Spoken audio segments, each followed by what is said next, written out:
লাগে না আমাদের জন্য। 6 টাকা 66 পয়সা টিফিন ভাতা দিয়ে আমরা কি খাই? আপনাদের সন্তানকে 9টা থেকে 4টা পর্যন্ত কিভাবে আমরা পড়াই, কিভাবে শিক্ষা দিই?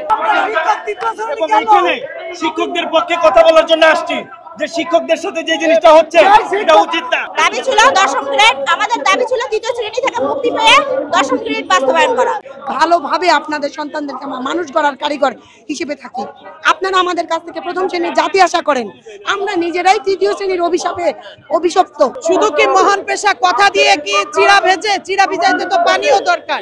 হ্যাঁ, আমরা মহান পেশা, আমরা মানব গড়ার কারিগর, কিন্তু আমাদের পেটেও তো ক্ষুধা লাগে। প্রিয় দর্শক, আপনাদের জানিয়ে রাখি, প্রাইমারির শিক্ষকগণ 10ম গ্রেডের দাবিতে সকাল থেকে কেন্দ্রীয় শহীদ মিনারে সমাবেশ করছিলেন এবং এক পর্যায়ে কিছুক্ষণ আগে শহীদ মিনার থেকে প্রধান উপদেষ্টার বাসভবন বরাবর একটি পথযাত্রা নিয়ে যাত্রা শুরু করেন। শাহবাগ থানার সামনে এসে সেই পথযাত্রাটি পুলিশের ব্যারিকেডের মুখোমুখি হয় এবং যার কারণে আসলে এই ব্যারিকেড উপেক্ষা করে প্রাইমারি শিক্ষকগণ আর প্রধান উপদেষ্টার বাসভবন বরাবর যেতে পারেনি, যার কারণে এখানেই তারা বসে গিয়েছে এবং এখানে বসে তাদের যে দাবিগুলো রয়েছে সেই দাবির উল্লেখ করে বিভিন্ন স্লোগান দিচ্ছে।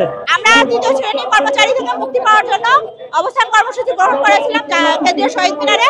সরকার মহল থেকে আমরা কোনো মেসেজ পাইনি, আমাদের অধিদপ্তর থেকে পাইনি, মন্ত্রণালয় থেকে পাইনি, যার ফলশ্রুতিতে আমরা অন্তর্বর্তীকালীন সরকারের সাথে দেখা করার জন্য বা তার সাথে এই কথাটা তুলে ধরার জন্য, তাকে জানানোর জন্য আমরা এখানে আসছি। দাবি ছিল 10ম গ্রেড, আমাদের দাবি ছিল 3য় শ্রেণী থেকে মুক্তি পেয়ে 10ম গ্রেড বাস্তবায়ন করা। তারা এটা আমাদের এই দাবিটাকে কর্ণপাত করছে না, তারা দিবে না এরকম একটা তারা ভান করে যাচ্ছে দীর্ঘদিন হলো।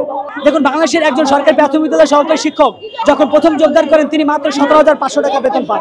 এই বেতন ভাতা দিয়ে তার পরিবার নিয়ে সে মানবতার জীবনযাপন করছে। সে উন্নত স্বপ্ন দর্শনে ছাত্রছাত্রীদের উদ্বুদ্ধ করতে পারছে না।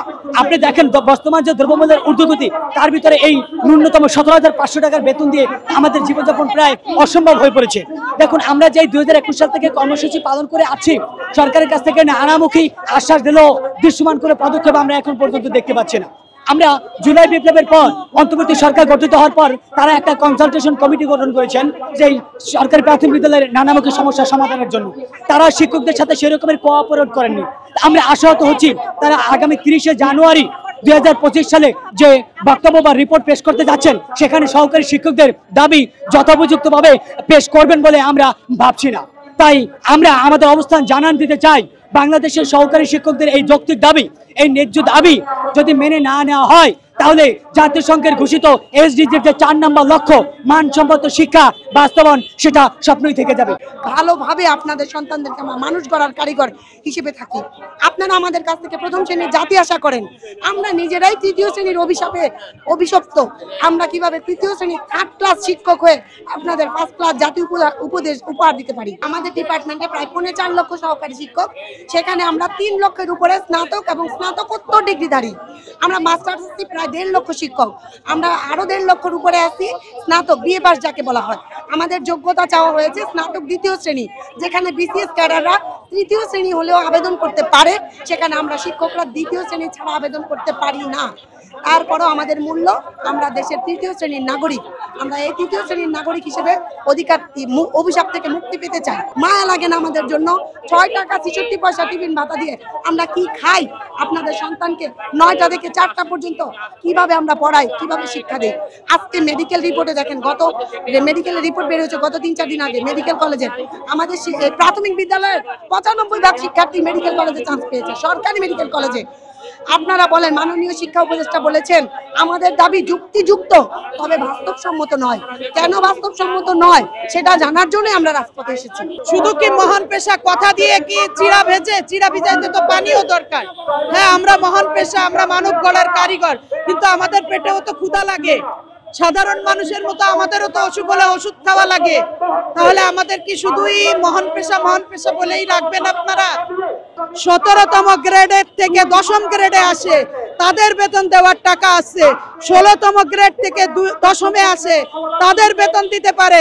8ম শ্রেণী পাস ড্রাইভার, সচিবের ড্রাইভার, তাকে 10ম গ্রেডে বেতন দেওয়া হয়। আর আমরা স্নাতক পাস, স্নাতকোত্তর পাস, আমরা কেন 3য় শ্রেণী?